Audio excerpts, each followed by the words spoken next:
ఇప్పుడు మన సూర్యాపేటలో మరో కొత్త హాస్పిటల్ ఏర్పడడం జరిగింది. ఈ హాస్పిటల్ స్పెషాలిటీ ఏంటంటే ఇప్పటివరకున సూర్యాపేటలో చాలామంది ఎండీలు ఉన్నారు, జనరల్ ఎండీలు ఉన్నారు.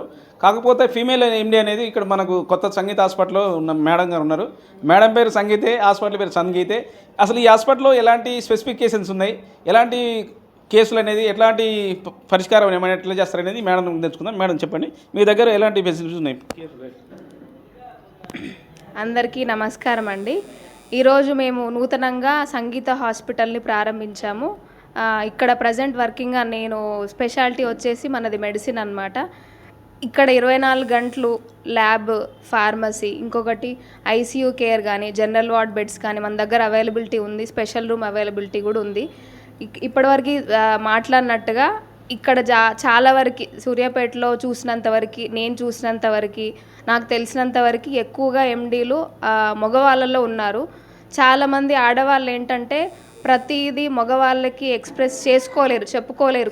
కొన్ని ఇష్యూస్ని ఉన్నా కానీ ఆ ఇష్యూ చెప్పకుండా వేరే ఇష్యూస్ చెప్పుకొని అలా ట్రీట్మెంట్ తీసుకుంటూ ఉంటారు. దానివల్ల కొన్ని ప్రాబ్లమ్స్ ఓవర్లుక్ అయిపోయి ఇబ్బందికి వెళ్ళిపోయి దాని రిలేటెడ్గా మళ్ళీ వేరే దగ్గరికి వెళ్ళాల్సిన అవకాశం కూడా ఉంటుంది.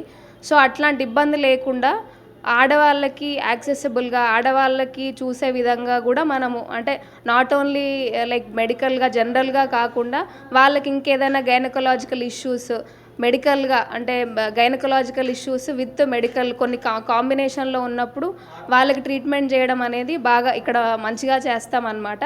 నాకు ఆల్మోస్ట్ ఒక 4 to 5 years ఎక్స్పీరియన్స్ ఉందండి. హైదరాబాద్లో చేసి వచ్చాను నేను ఒక ప్రముఖ హాస్పిటల్, వెల్నెస్ హాస్పిటల్స్లో, సెమీ కార్పొరేట్ హాస్పిటల్. అక్కడ చేసిన అనుభవాన్ని నేను ఇక్కడ పేదలకి తక్కువ ఖర్చులో అయిపోయేలాగా, ఇప్పుడు జనరల్గా చాలామంది ఊరు నుంచి వాళ్ళకి ఏదో చిన్న ఇష్యూ అని వస్తారు, కానీ ఇక్కడికి వచ్చిన తర్వాత కొద్దిగా ఖర్చు ఎక్కువ అవ్వడము, ల్యాబ్ రిలేటెడ్గా కానీ మందులు రిలేటెడ్గా కానీ కొంచెం ఎక్కువ అయిపోవడము, దానివల్ల కూడా కొద్దిగా డిస్టర్బెన్స్ అవుతుంటుంది. ఆ ఖర్చుని ఎంతవరకు మినిమైజ్ చేయాలో అంతవరకు తక్కువ చేసి వాళ్ళకి ఎఫోర్డబుల్గా, ఇంకొకటి ఆ మందులతోటే వాళ్ళకి వైద్యం కూడా మంచిగా అందేలాగా చేయాలనేదే నా యొక్క మెయిన్ ఆశయము.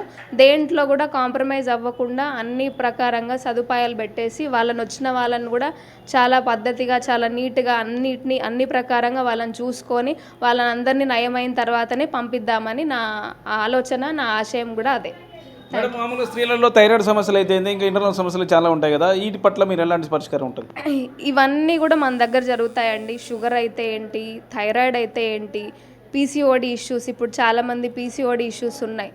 అది జనరల్గా కంప్లైంట్స్ వచ్చి గైనకాలజిస్ట్ దగ్గరికి వెళ్ళి వాళ్ళు ఎక్స్ప్రెస్ చేస్తారు, కానీ పీసీఓడి అనేది అది జనరలైజ్డ్ సిస్టమ్ ప్రాబ్లం అనమాట. వాటి రిలేటెడ్గా కూడా ఏ ప్రికాషన్స్ తీసుకుంటే పీసీఓడి అనేది ఎట్లా తగ్గుతుంది అనేది కూడా ఆ అవగాహన, ఆ ఎక్స్పీరియన్స్ కూడా నాకు ఉందండి.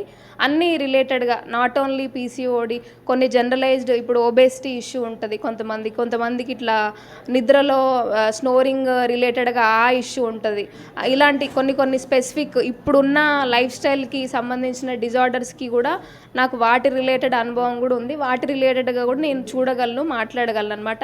ఇక్కడ జనరల్గా మనం చూసేవి ఏంటంటే ఫీవర్స్ కానివ్వండి, ఇన్ఫెక్షన్స్ చిన్నగా అవి కూడా ఇక వాట్ నాట్ అన్నీ, ఇంకా ఫీవర్ అయితే ఏంటి, షుగర్ అయితే ఏంటి, బీపీ అయితే ఏంటి, థైరాయిడ్ అయితే ఏంటి, పీసీఓడి ఇష్యూ అయితే ఏంటి, కిడ్నీ రిలేటెడ్గా కొన్ని సమస్యలు ఉంటాయి, లివర్ రిలేటెడ్గా ఏవైతే ఇనిషియల్ స్టేజెస్లో ఉన్నవి వాటిని ఎట్లా ప్రికాషన్స్ తీసుకొని తగ్గించుకోవాలి, ఏ రకమైన మందులు వాడాలి, ఏ రకమైన ఫుడ్ తీసుకోవాలి, వీటన్నిటి గురించి కూడా మనకి అవగాహన ఉంది. వీటన్నిటి గురించి కూడా మనం ఇక్కడ చేయడానికి అవకాశం ఉంది. ఓకే, చూస్తున్నారు కండి. ఎవరికైనా రిలేటివ్ సమస్యలు ఉంటే ఒకసారి హాస్పిటల్ సందర్శించి మీ సమస్యలు పరిష్కరించాలని కోరుతున్నాం. చూస్తున్నాం. Thank you.